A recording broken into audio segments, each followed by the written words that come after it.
Welcome back, horror fans, cinephiles, and Giallo enthusiasts. This is Tanner Leeser, your host for all things Giallo here on The King in Giallo. Our next stop on our journey through Giallo cinema is the debut film from Francisco Lara Plop, Murder Mansion, released on August 5th, 1972. Before we begin, I want to state clearly that Murder Mansion is not universally recognized as a Giallo. However, some fans do include it under the broader umbrella of the genre, and since it's featured in Vinegar Syndrome's Forgotten Gialli Volume 3 box set, I'll be honoring that classification and treating it as a Giallo for the purpose of this review. Well, let's waste no time and get right into it. Here is Murder Mansion Overview. Murder Mansion, also known as La Mansión de la Niebla and Maniac Mansion, is a Spanish-Italian co-production released on August 5th, 1972. The film is directed by Francisco Lara Plop. The screenplay is written by Luis G. de Blain and Antonio Troisio. Music is composed by Marcello Giombini. The cast is comprised of Ida Galli, billed under her frequent pseudonym Evelyn Stewart, as Martha Clinton, Analia Gade as Elsa, Andrés Resino as Fred, Lisa Leonardi as Laura, Alberto Dalbes as Ernest, and Franco Fantasia as Mr. Porter.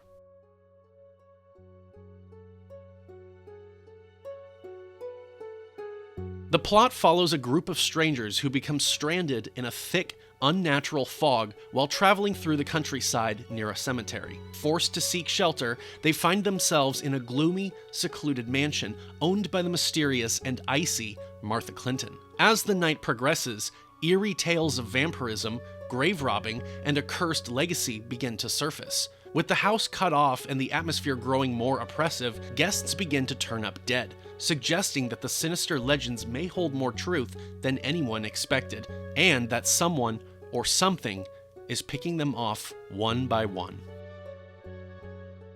Despite its packaging as a Giallo, thanks in large part to its inclusion in Vinegar Syndrome's Forgotten Gialli Volume 3 box set, Murder Mansion, 1972, is, for most of its runtime, a fog-drenched gothic mystery with only the faintest trace of the genre's defining traits.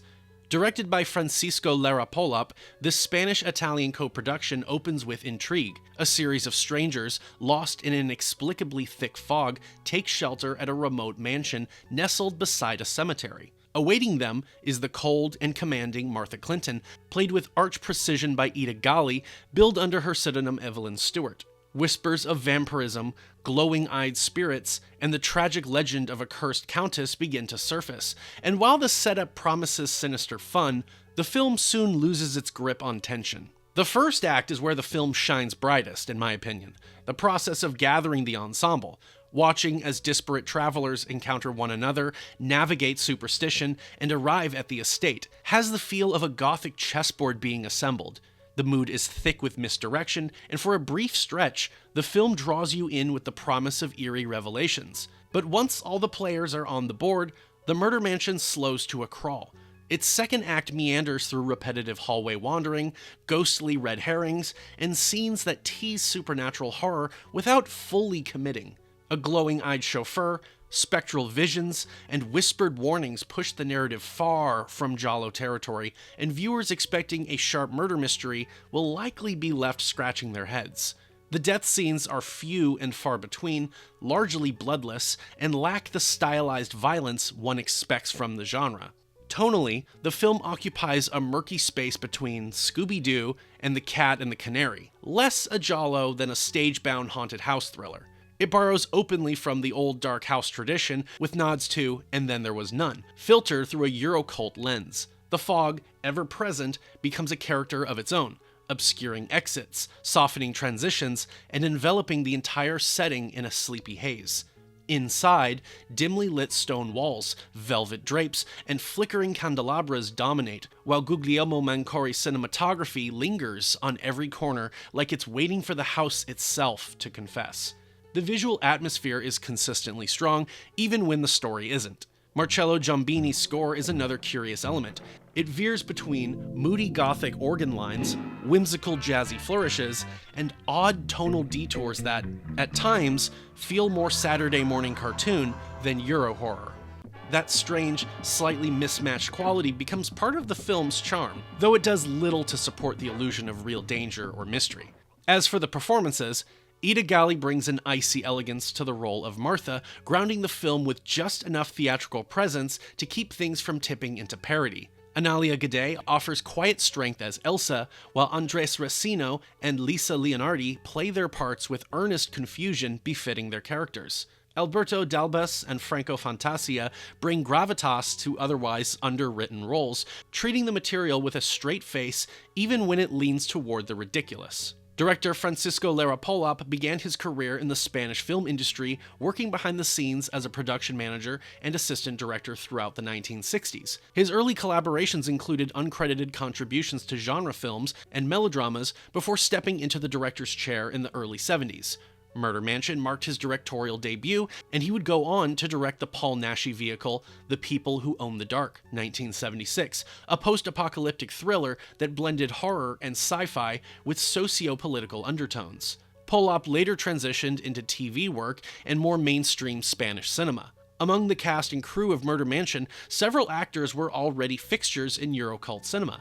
Galli had appeared in several gialli prior to this film, most notably The Sweet Body of Deborah, 1968, The Case of the Scorpion's Tail, 1971, and The Blood-Stained Butterfly, 1971. Alberto Dalbes was a familiar face in the films of just Franco, while Franco Fantasia had previously shown up in gialli like Seven Blood-Stained Orchids, 1972. Composer Marcello Giombini had scored the stylish Knife of Ice, 1972, set to come out in the near future. Though Murder Mansion may not have solidified any reputations, it brought together a cross-section of performers and technicians who were, in many ways, defining the Eurocult landscape of the era. While Murder Mansion may feel like a foggy countryside chiller, most of it was shot on soundstages at Estudios Roma in Madrid. The cemetery and mansion interiors were constructed entirely in studio, with only limited sections of the mansion's exterior built physically. Wide shots of the estate were achieved using miniatures and clever in-camera effects, contributing to the film's dreamlike, stage-bound quality. Though filmed in Spanish, the native language of most of the cast, Galli and Franco Fantasia, performed in Italian, and the entire film was later dubbed for release. Only Analia Gade and Eduardo Fajardo preserved their original performances by dubbing themselves.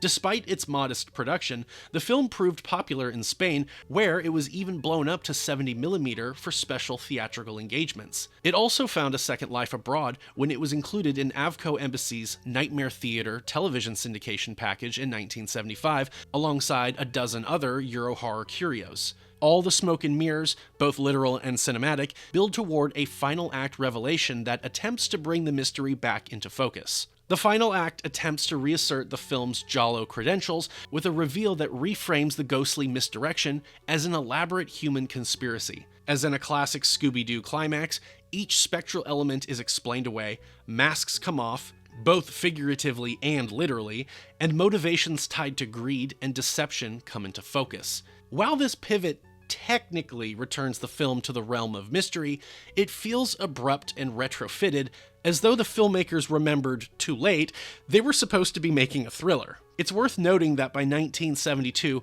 other gialli had already ventured into gothic and even seemingly supernatural terrain. The Night Evelyn Came Out of the Grave and Death Falls Lightly, for example, both those films integrated their horror elements more organically and returned to their mystery frameworks with greater finesse. Evelyn, in particular, blurs the line between seance-fueled madness and grounded murder plot with a much more seamless tonal balance. Murder Mansion, by contrast, feels like a ghost story in denial, only remembering it's a whodunit after 75 minutes or so of spooky window dressing. While it lacks the brutality, eroticism, and visual invention that define the genre, Murder Mansion still clings to a few key giallo hallmarks: isolated suspects, suspicious motivations, and a final act twist that reframes much of what came before. But its spirit lies more with fog machines and haunted corridors than with black gloves and straight razors. For Gothic mystery fans, it may provide a charming candlelit diversion. For giallo purists, it's a curio at best, an atmospheric misfire that gets lost in its own fog.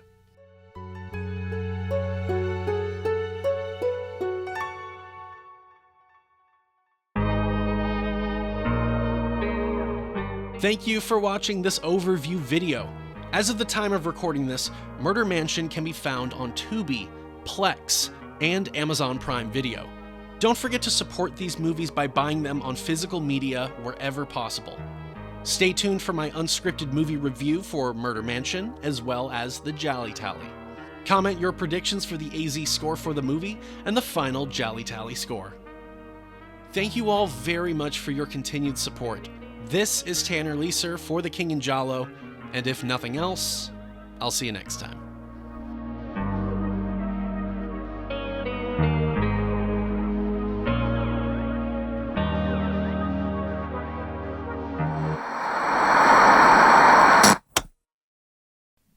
Y eso es lo que... Mira, ¿qué te parece? Que no era una rata.